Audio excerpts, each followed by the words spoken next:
তো আজকে আমি আপনাদের সাথে আমার কিছু কষ্টের কথা শেয়ার করব। তো কথায় থাকে অনেক মানুষ যে তাল দেয় সবাই, কিন্তু মিঠাই দিতে পারে না কেউই। তো সেটাই আজকে দেখতে পাবেন। তো হ্যালো এভরিওয়ান, আসসালামু আলাইকুম। চলে আসলাম নতুন আরেকটি ব্লগ নিয়ে। তো আমার ভিডিওটি ভালো লেগে থাকলে অবশ্যই লাইক, কমেন্ট, শেয়ার করবেন এবং নতুন হয়ে থাকলে আমার চ্যানেলটিকে অবশ্যই সাবস্ক্রাইব করবেন। আসলে কি বলবো বোঝাতে পারছি না আপনাদেরকে, কিন্তু এটাই সত্যি যে আপনার আশেপাশের মানুষই আপনার ক্ষতি চাইবে, আপনার আপন লোকেরাই আপনার ক্ষতি চাইবে। সামনে সামনে দেখাবে যে সে অনেক ভালো, আপনাকে অনেক ভালোবাসতেছে, কিন্তু আসলে তলে তলে আপনার এতটা ক্ষতি করতেছে আপনি নিজেও বুঝতে পারেন। আসলে এভরিওয়ান, আমাদের বিয়ে হয়েছে 6 বছর হয়ে গেছে, কিন্তু আল্লাহ এখনও আমাদেরকে কোনো সন্তান দেন নাই।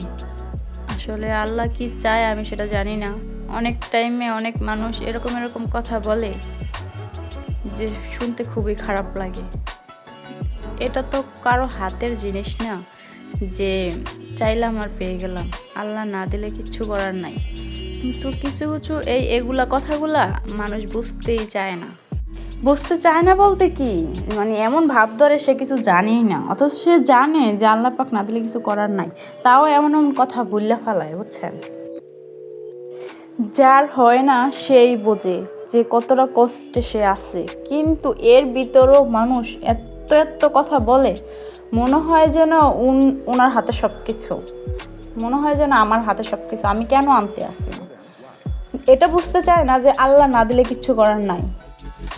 আল্লাহ সবাইকে হেদায়েত দেখ, সবাইকে বোঝার মতো জ্ঞান দেখ যে না, এর কোনো মানুষ ইচ্ছা করে চায় না।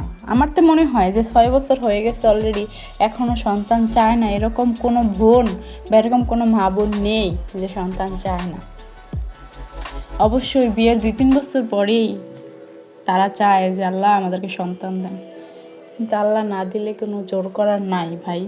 বোঝার চেষ্টা করেন একটু, পারলে একটু মানুষের জন্য দোয়া করেন যে আল্লাহ যেন তাকে তাড়াতাড়ি দিয়ে দেয়। তো সবাই আমাদের জন্য দোয়া করবেন, আল্লাহ যেন আমাদেরকে নেক সন্তান দান করেন। তারপরও নিজের সামনে বললে অতটা কষ্ট লাগে না, যখন শুনি যে আমার স্বামীকে বলতেছে অন্য কেউ কথাটা, আসলে তখন এতটা কষ্ট লাগে যে দুনিয়াতে বেঁচে থাকার মতন ইচ্ছাটাই মরে যায়।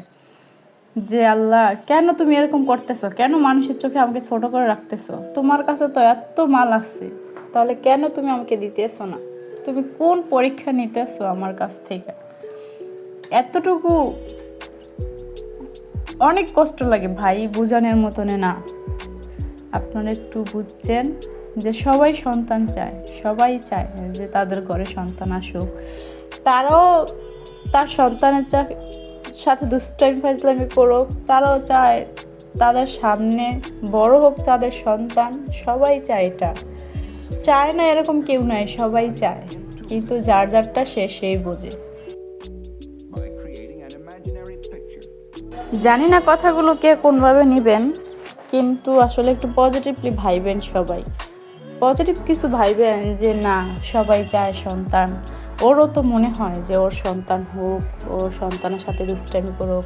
আমার ইচ্ছা করে জানেন, আমার প্রচণ্ড ইচ্ছা করে যে আল্লাহ কেন আপনি আমাদেরকে সন্তান দেন না। আমার হাজব্যান্ড যখন দোকান থেকে আসে তখন আমার তো মনে হয় যে এখন যদি আমার সন্তান থাকতো, যা দৌড়া ধরতো যে বাবা আমার জন্য কি এনেছো, বাবা আমাকে ঘুরতে নিয়ে যাবা না। অবশ্যই এই কথাগুলো অনেক মনে পড়ে। আবার যাদের সাথেই থাকি বা যাদেরকে দেখি না, অনেক সন্তান বাবাদের সাথে কীরকম মহব্বত করে বা আমরা করেছি, এগুলো মনে পড়ে খুব, যে আমার স্বামীরও তো ইচ্ছা করে, কিন্তু নিজেদের কষ্টটা নিজেদের ভিতরেই রাখি, কাউকে বলতে যাই না। তো কিছু কিছু মানুষ এরকম কথা বলে যা না বলে পারলাম না আজকে, বুঝছেন। 6 বছর হয়ে গেছে, জানি না আল্লাহ আর কতদিন পর্যন্ত অপেক্ষা করাবেন।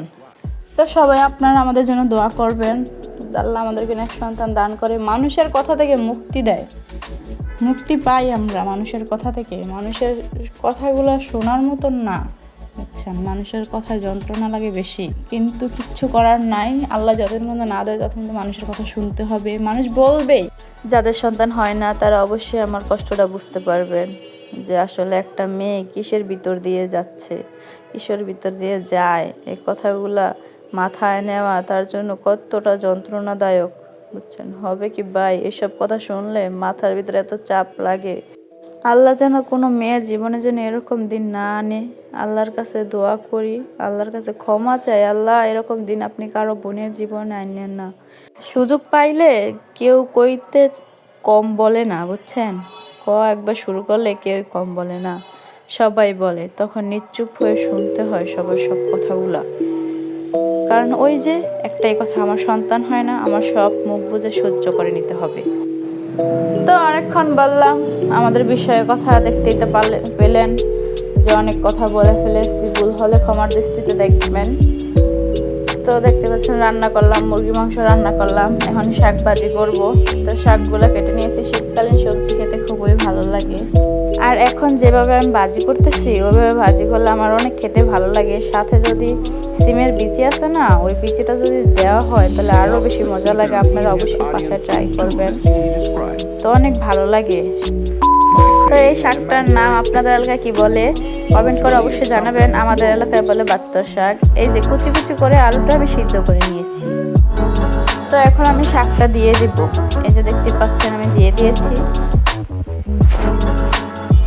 তো দেখতে থাকেন আজকের ব্লগটি। অবশ্যই ভালো লাগলে আমার চ্যানেলটিকে সাবস্ক্রাইব করবেন, একটা শেয়ার করবেন এবং কমেন্ট করে জানাবেন আমাদেরকে যে কীরকম লাগলো আমার ভিডিওটি।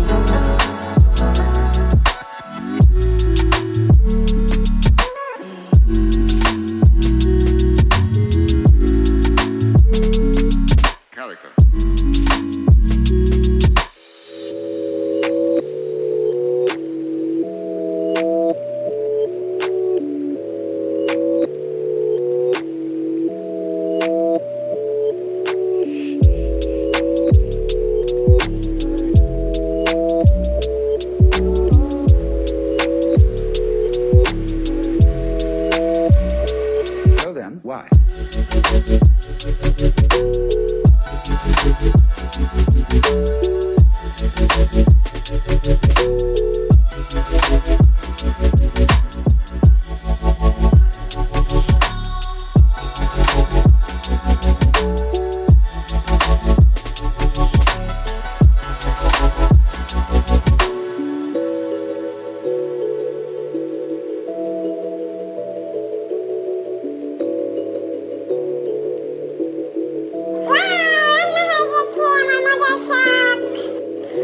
তো তরকারি শাক ভাজি সব রান্না শেষ হয়ে গেলো, ডালও রান্না করে নিয়েছি। তো এখন চুলামুলা মুছে পরিষ্কার করে নিব। তো দেখতেই পাচ্ছেন মেয়েদের জীবনের এটাই কি, রান্না করো, খাও আর ঘুমাও। আমার জীবনে তো এটাই চলতেছে, বাকিদের জীবনে কি চলে আমি জানি না। আসলে কি বলবো, আমি ব্যস্ত থাকতে চাই কিন্তু ব্যস্ততা আমাকে চোখে দেখে না। তো এইবার দেখেন আমি রান্না বাড়া শেষ করে আমি ফ্রি টাইমে কি করি। যখন আমি ফ্রি থাকি, সারাদিনে আমি ফ্রি থাকি যদিও, কিন্তু তারপর রান্নাবান্না শেষ করে যখন আমি একা একা বসে থাকি, ভালো লাগে না, তখন আমি কি করি, তখন এই আইজারা কাজগুলো করি। দেখতে থাকেন, আপনারা দেখতে পাবেন যে লাস্ট পর্যন্ত আমি কি করি। ফোন টিপতে টিপতে ফোন টিপতেও ভালো লাগে না জানেন। যখন একা মনে হয় তখন ফোনও ভালো লাগে না, কিছুই ভালো লাগে না। তখন বেশি খারাপ লাগে যে সিরে এখন যদি আমার সন্তান থাকতো, তাকে নিয়ে দুষ্টামি করতাম, তাকে গোসল করাতাম, তাকে খাওয়াতাম, কত ব্যস্ত হয়ে যেতাম। ওই ব্যস্ত দিনগুলো আমার জীবনে কবে আসবে? আমি ব্যস্ত থাকতে চাই, আমাকে ব্যস্ততা দেন, আমি ব্যস্ত থাকতে চাই। আপনারা কমেন্ট করেন, আপনাদের কমেন্টে রিপ্লাই দেই, তাহলে তো ব্যস্ততা একটা ভাই। তো এই যে আইজারা কাজটাই আমি করি, বসে বসে সেলাই করতে থাকি, বুঝছেন? তখন মনে হয় যে না, একটু আমি ব্যস্ত আছি। তো দেখেন আজকে একটা পায়জামা বানাবো, প্যান্ট কাটিং। তো ডিজাইনটা কেমন হয়েছে অবশ্যই কমেন্ট করে জানাবেন আপনারা। তো প্যান্টটা আমি কাটানো দেখাই নাই, যদিও আমি সেলাই কেটে ফেলেছিলাম আগে।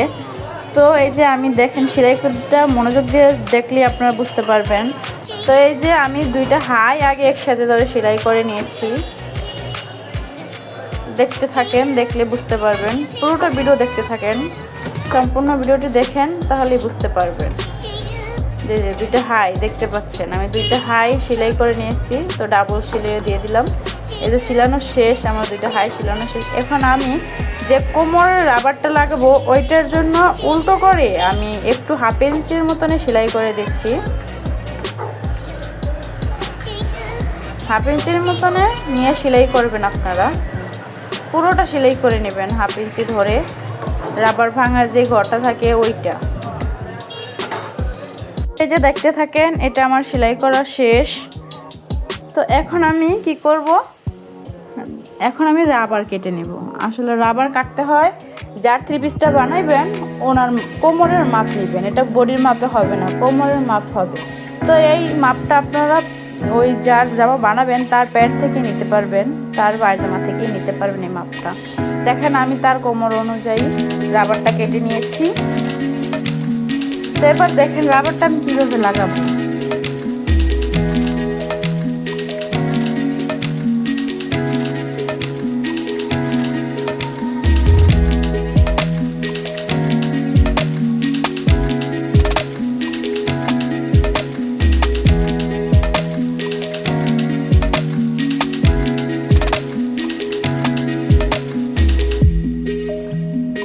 তো দেখতেই পাচ্ছেন আমি রাবারটাকে টেনে টেনে লাগিয়ে নিয়েছি। আপনারা এভাবে টেনে টেনে লাগাবেন। আসলে চেষ্টা করতে হবে, চেষ্টা করলে সব কিছু সম্ভব, সব কিছু সম্ভব। আপনার চেষ্টা করলে, চেষ্টার ভিতরে আপনাকে থাকতে হবে। তো দেখেন রাবারটা আমার লাগানো শেষ। এখন আমি এটার উপরে, রাবারটার উপরে যত শক্তি আছে আপনার হাতের, ওই শক্তিটুকু দিয়ে আপনি টেনে টেনে রাবারটাকে লাগাবেন, সেলাই দিবেন, টেনে রাবারটাকে সেলাই দিবেন।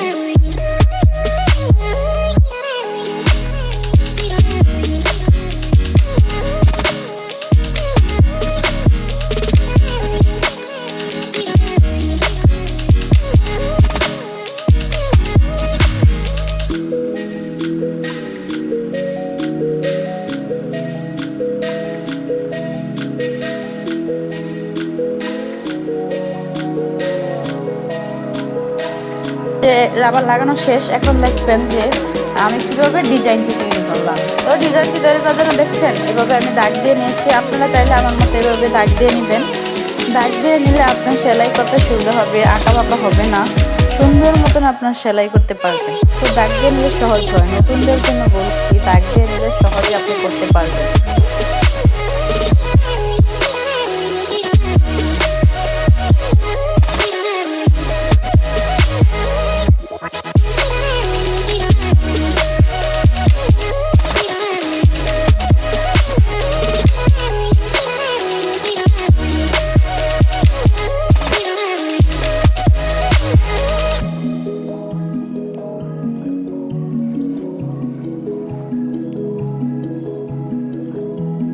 এই যে এই ডিজাইনটা আমি কেটে নিয়েছি, এই ডিজাইনটা দিব। এটা হচ্ছে যে পায়ের মোহরি আছে না, ওই জায়গায় লাগাবো। ওই যে ডিজাইনটা বানাইলাম ওই ডিজাইনটার নিচে।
তো আপনারা দেখতে পাচ্ছেন পায়জামাটি বানানো কমপ্লিট। দেখেছেন পায়জামাটির ডিজাইনটি কেমন লাগলো অবশ্যই আপনারা কমেন্ট করে জানাবেন এবং লাইক কমেন্ট শেয়ার করবেন, আমার চ্যানেলটিকে সাবস্ক্রাইব করবেন। আল্লাহ হাফেজ।